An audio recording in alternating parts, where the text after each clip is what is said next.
St. Mercy Children's Hospital was once a beacon of hope.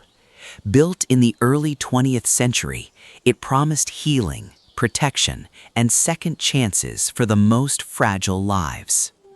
Parents traveled across states to bring their children here. The hallways were filled with soft footsteps, distant laughter, and the quiet hum of machines fighting against time. For decades, the hospital stood as a sanctuary. Doctors were praised as heroes, nurses were called angels, but beneath the surface, something else began to grow. It started subtly. Small inconsistencies, equipment malfunctioning without cause, lights flickering in sealed rooms long after visiting hours had ended. Then came the whispers. Nurses working the night shift reported hearing children's voices calling out names from empty corridors. At first, administrators dismissed it as exhaustion. Long shifts, emotional strain. Grief has a way of playing tricks on the mind. But the reports became too frequent to ignore.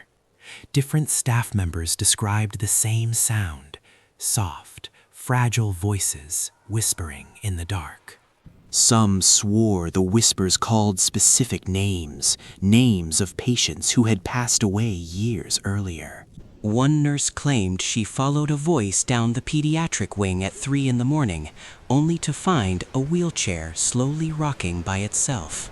Security footage later revealed something deeply unsettling. Cameras positioned in long-sealed pediatric rooms captured movement during hours when the building was completely empty. Doors appeared to shift slightly on their hinges. Shadows crossed the frame without visible sources. In one recording, a hospital bed slowly rolled several inches forward, stopping as if something invisible had let go. Parents began requesting transfers after their children described strange nighttime visitors. Several young patients insisted that other kids were playing in their rooms long after lights out. They spoke of quiet figures standing beside their beds, watching them silently. When nurses investigated, they found nothing, yet the children remained visibly shaken. When asked to describe these visitors in detail, the children often fell completely silent. Their eyes would drift toward the corners of the room, tracking something unseen. A few whispered descriptions of pale faces and outdated hospital gowns, clothing styles that hadn't been used in decades. Doctors documented sudden temperature drops in specific wards, particularly in rooms previously assigned to long-term patients. Equipment readings confirmed abrupt shifts of nearly 15 degrees within seconds, yet heating systems were functioning perfectly, leaving no mechanical explanation for the chilling cold spots. Maintenance staff reported children's toys activating without batteries installed. Old music boxes began playing distorted lullabies that had been discontinued years before. Plastic building blocks were discovered stacked in patterns overnight, though no one had entered the rooms. Gradually, St. Mercy's reputation shifted from sanctuary to something far more ominous. Community rumors spread about unexplained deaths and sealed wings. Evening staff shortages became routine. Fewer volunteers were willing to stay after sunset. Then came the night that permanently scarred the hospital's legacy.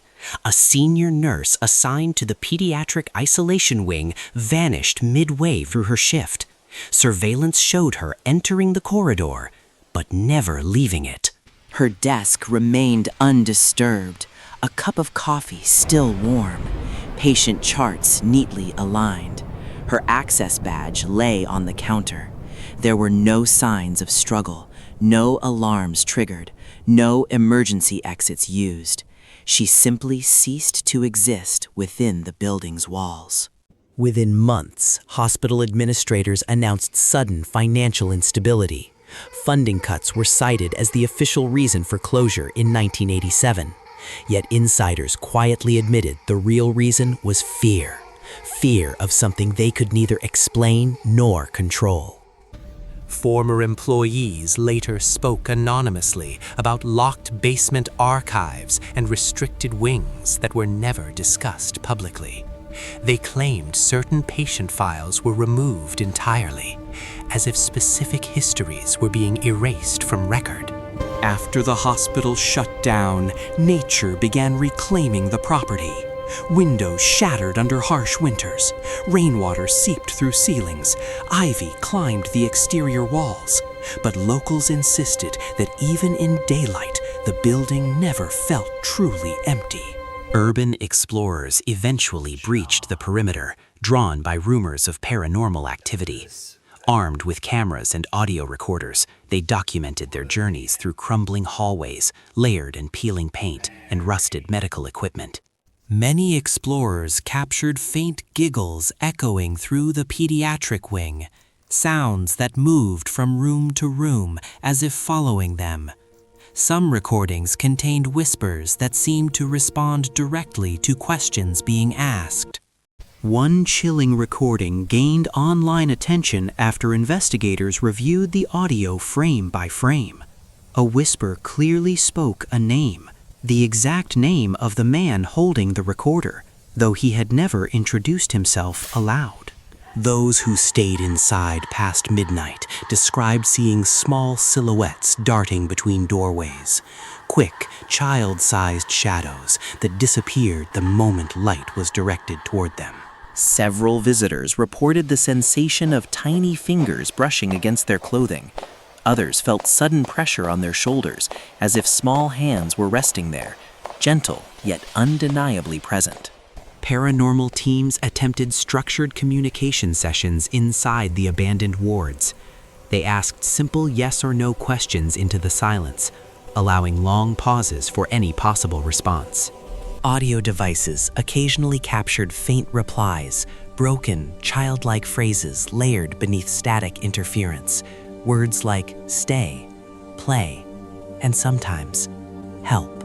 Skeptics argue that the mind can manufacture fear in places saturated with tragedy. Yet even seasoned investigators admitted that St. Mercy felt different, heavier, as though the air itself carried memory. Some believe the hospital became a place where unfinished stories lingered, where emotions imprinted themselves into walls of brick and steel, where certain voices never found peace. And if you ever find yourself standing in those silent corridors at 3 a.m, and a soft, childlike voice whispers your name from the darkness, remember the rule: do not answer.